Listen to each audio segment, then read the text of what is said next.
everyone, thanks for stopping by. I'm Kara Elizabeth, a 3-5 emotional manifestor, here to provide you with your weekly energetic weather report via human design, a system that combines aspects of astrology, the I Ching, the chakra system, and the Kabbalistic tree of life. Now, every human design journey begins with looking up your unique human design chart, and you can do that at www.myhumandesign.com.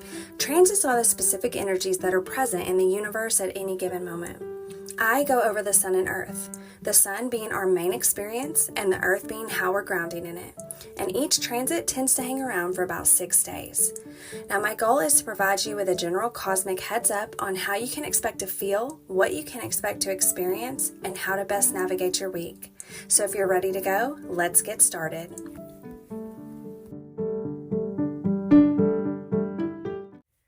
Hello everyone, it is that time again. So the transits have shifted. The sun has moved into gate 2, which is all about bringing things into form, and the earth has moved into gate 1, which is all about newness and originality. Now, we're kind of shifting gears here a little bit.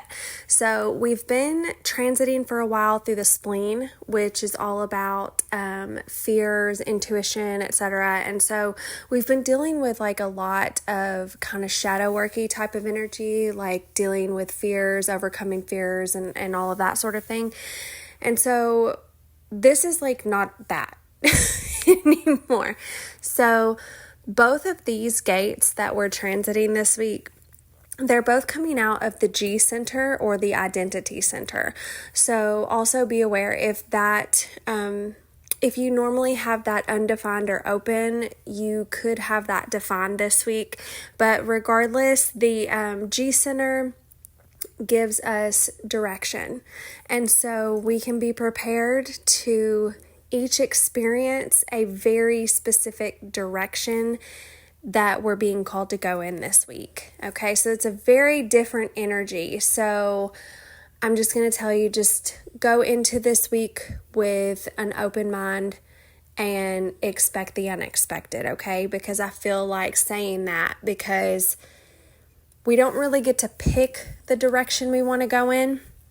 It's more or less we're just going to be receiving signs. Like, this is very intuitive.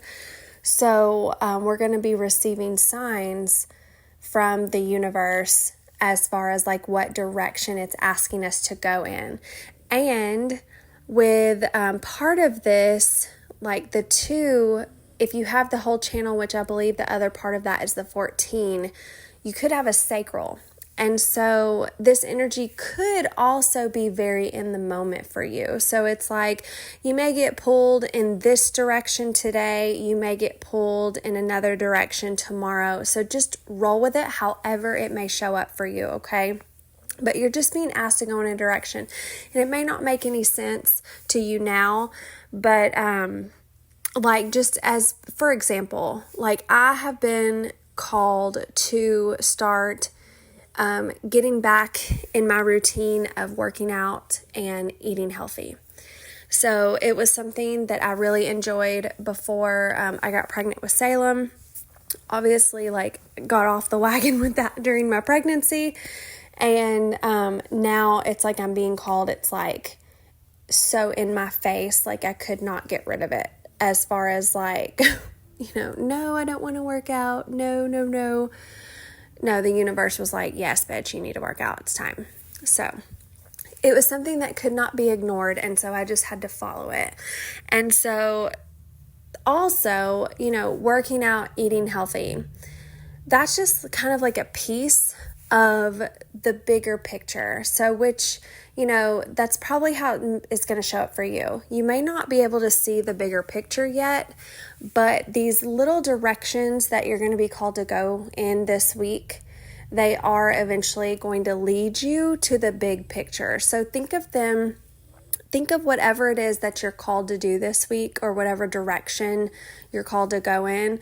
Think of it as like little baby steps towards a bigger, maybe yet to be seen goal. Okay. So that's really all I have to say about that.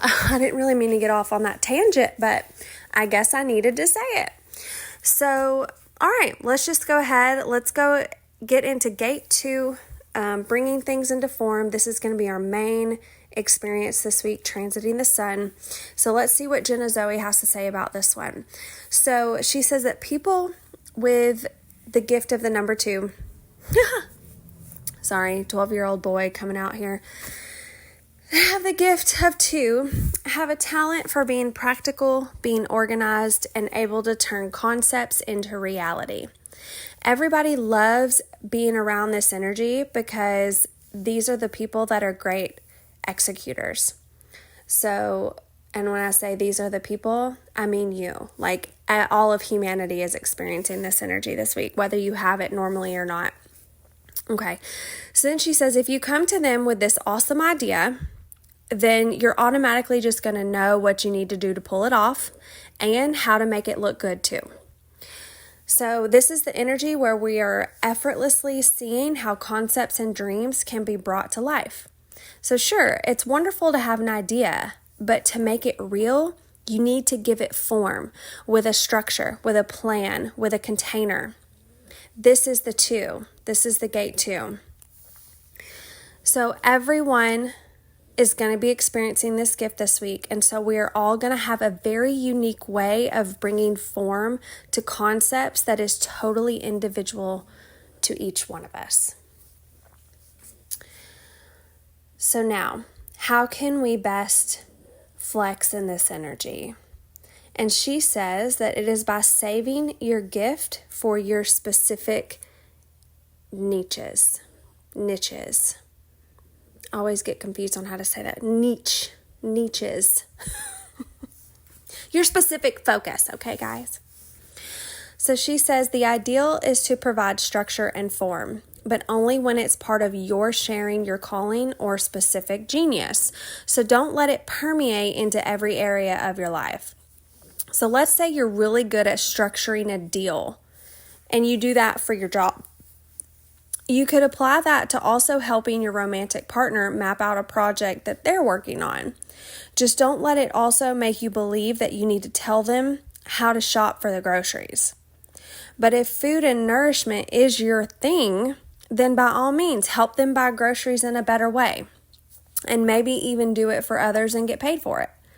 Conserving this gift and not wasting it on the wrong stuff is the easiest way to get even better at your craft, because you've freed up new reserves of potential. So this kind of goes back to an energy that we were in not too long ago, maybe just a couple weeks ago, and I can't remember the gate now, but it's basically helping people with like sharing your gift of like whatever it is that you're excelling at. So, okay, let me rephrase that. Whatever it is that you excel at, this is where you get to share that with someone else, okay? So now, what can block us here? So where can we struggle this week? And she says by not leaning on others. So this is all about asking for support, which I understand can be very hard to do, especially when we've been conditioned to not ask for support. So she says the negative side of organization and order is control. It's so easy for the gate 2 to be responsible and directing everyone around them that it can lead to believing that they always have to be controlling everything for things to go well. They can get into a situation where they don't think others are capable of doing anything without them. And worse, they don't believe that there are unseen forces at work, much more powerful than any human, that are constantly there to support them. The irony is that the more we feel we need to have a tight grip on life, the more evidence shows up around us to confirm that. So there's no space for synchronicities, for things effortlessly sorting themselves out. Nothing happens unless you're pushing and forcing it to. So you keep believing that it has to be so. Whereas when you use your natural gift only when it's actually helping, you are living your purpose and not wasting it on the things that you're not meant to be directing. you actually will develop the gifts of the two so much more when you operate this way, and the other areas of life will just seemingly fall into place. So this is all about letting go of control too, y'all. I know, another tough one. So even when things feel like they are out of order to you, they are actually perfectly in order, because challenges and problems and rock bottoms are here to catapult us into new learning and new levels of growth. They are here to push us towards something really, really good. When a problem arises for you, practice asking what good thing it could be pushing you towards. Challenges and problems are something that we can transform, sure, but we also don't want to plaster over them so fast that we miss the gift. So as for other people's chaos, sometimes the greatest gift we can give them is the ability to be in those situations themselves without intervening, so that they can get the gift that's waiting for them on the other side of that. Ooh, yes, and that has been a very, very tough one for me. I don't normally have these defined in my chart, but of course, through transit, we still experience them. Through other people, we're still experiencing them. And probably more often than you would think. But that's been a big struggle for me, is especially with the people that I love and care about. It's really hard for me to sit back and watch them struggle and watch them go through chaotic, messy situations. It's the first thing I want to do is just dive in and help. This feels like a fifth line type of energy, which I am a fifth line. So it's like the savior, coming in to save the day. But also as a fifth line, and throughout all of my fifth line experiences the past 37 years that I've been alive here, I have seen that I do more saving by just kind of taking a step back and not inserting myself into other people's problems, and just being there as a solid, stable support system while they go and save themselves. So that's what that reminds me of, that type of energy.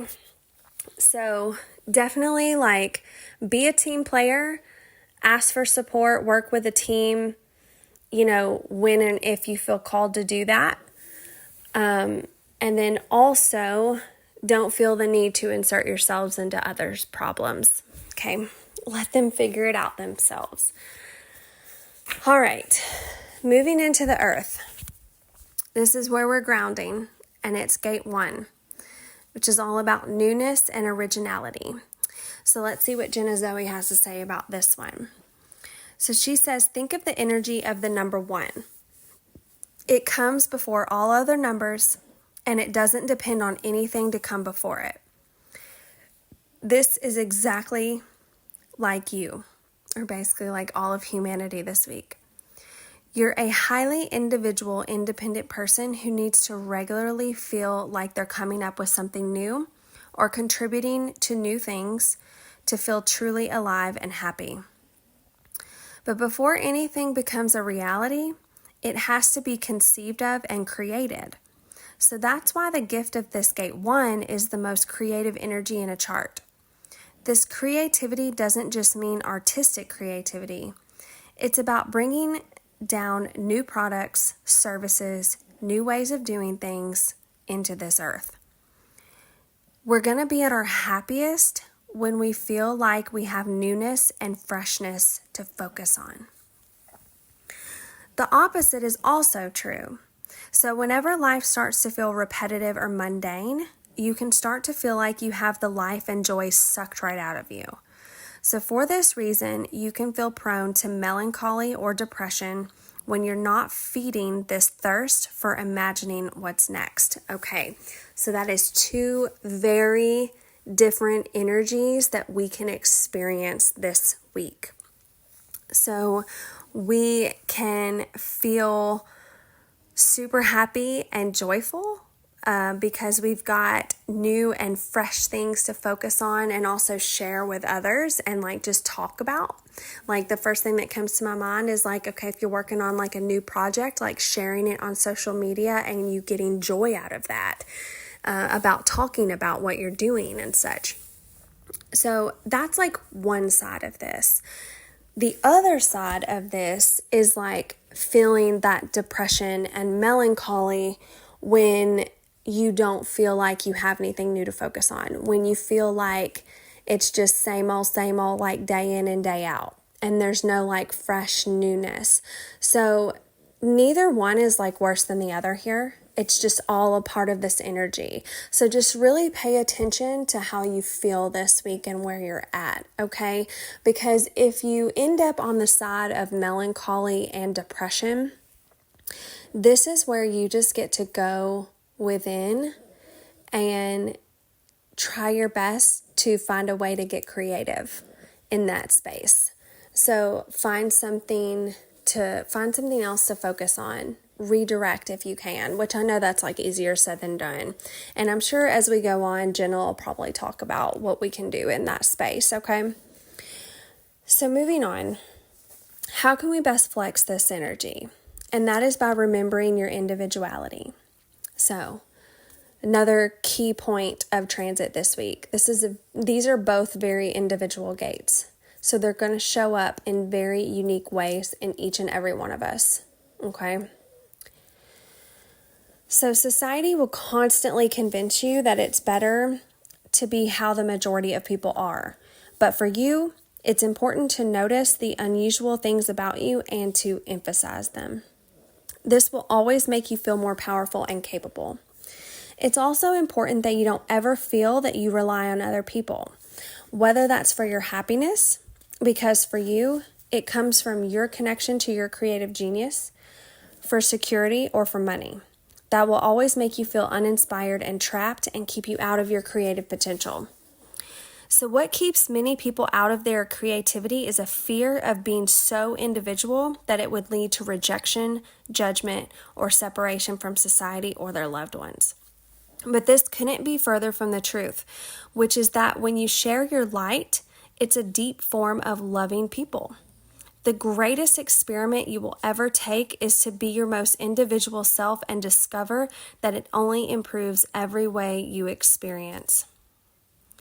And life will constantly nudge you to go there when, on a soul level, you'll feel like not being individual costs you too much.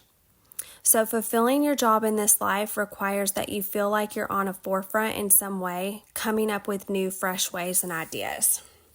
Now, where can we get blocked here, and how can we unblock it? So the first thing she talks about is by making peace with the death and rebirth cycle. So she says, even when you're totally in your creative genius and sharing that with the world, know that creativity and therefore happiness will flow to you in a way that you can't always control. So some days you'll wake up and feel super creatively inspired and thus full of excitement and joy again. Other times you'll feel uninspired and therefore a little blue. This is part of life for everyone, but is exaggerated in a person with this gate 1 energy. The key is to remember that you are a part of the cycle of creation. And since the one is always renewing and regenerating itself, old things have to die or disappear first to make space for the new. So when you do have low moments, remember that they are not who you are, they're just the weather. They say nothing about who you are as a person, how well you're doing at life, as long as you're engaging rather than sitting on the sidelines of life, trying to avoid it for fear of the low parts. You are on the right path. And the more you lean into it, the more fulfilled and alive you will feel, and the more creativity will flow to you. There will always be times you don't feel connected to your creativity and bringing new things to others. And you can use those low points in the creative wave as a nudge to dig even deeper in your endless well within. And imagine things you haven't imagined yet about what's possible in life. There's nothing more exciting to you than pushing the bounds out even further. So that's key, you guys. That's what I was talking about earlier.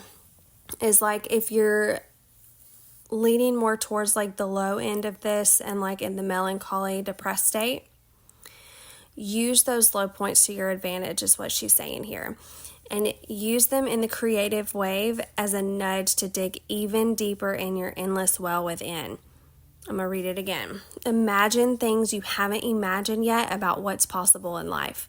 There's nothing more exciting to you than pushing the bounds out even further. Also, don't judge the blue moments as being worse than the pink ones. The blues are a sign telling you when to go inward, to be more mellow, to explore those sentiments, because there is creative gold and aha moments in those also. There is constant dance between light and dark, melancholy and happiness, and one cannot exist without the other. Now, the second thing where you can unblock this energy if you feel blocked or stuck this week, she says, is by surrendering to your creativity and its wave. So whenever you feel disconnected from your creativity, retreat and be alone. If you try to look outward and engage in the world to help you escape your uninspired or lifeless feelings, it may temporarily make you feel more stimulated. But remember that you're here to bring in new things, and what's out there in the world is already technically old to an extent.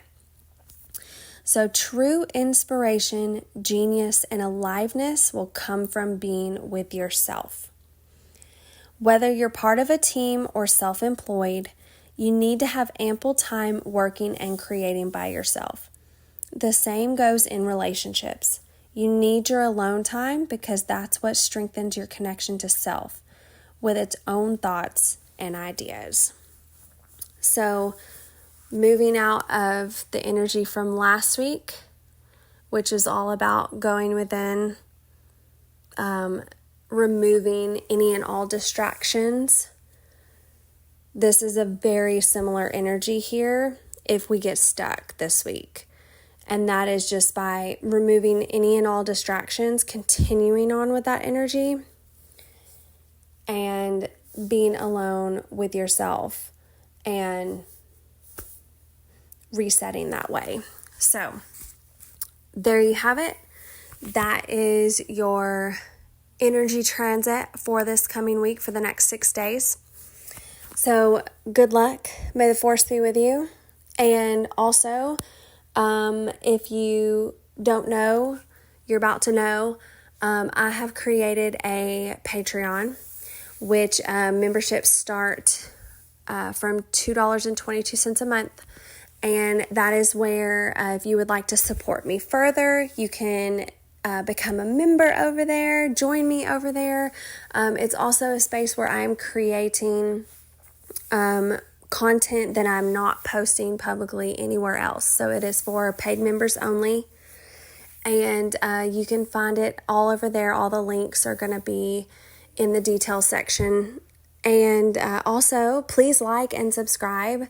I do a little happy dance every time I see a new subscriber or just a like or a comment or just anything. It makes me super happy. And it ignites me to keep going in this work and doing this because I really, really enjoy this so much. So anyways, I think that's about it. I'm feeling rather tired, so I can already kind of see that this week for me is probably going to lean more along the lines of possible melancholy and needing some alone time. Because as a mom, I'm definitely feeling overstimulated, and I have been for a while. So, yeah, we shall see what happens. But regardless, let me know in the comments throughout the week, how you're experiencing this energy for yourself. Whether you're in like super creative mode or you're in the more low end of it, let me know. And I will see you next week.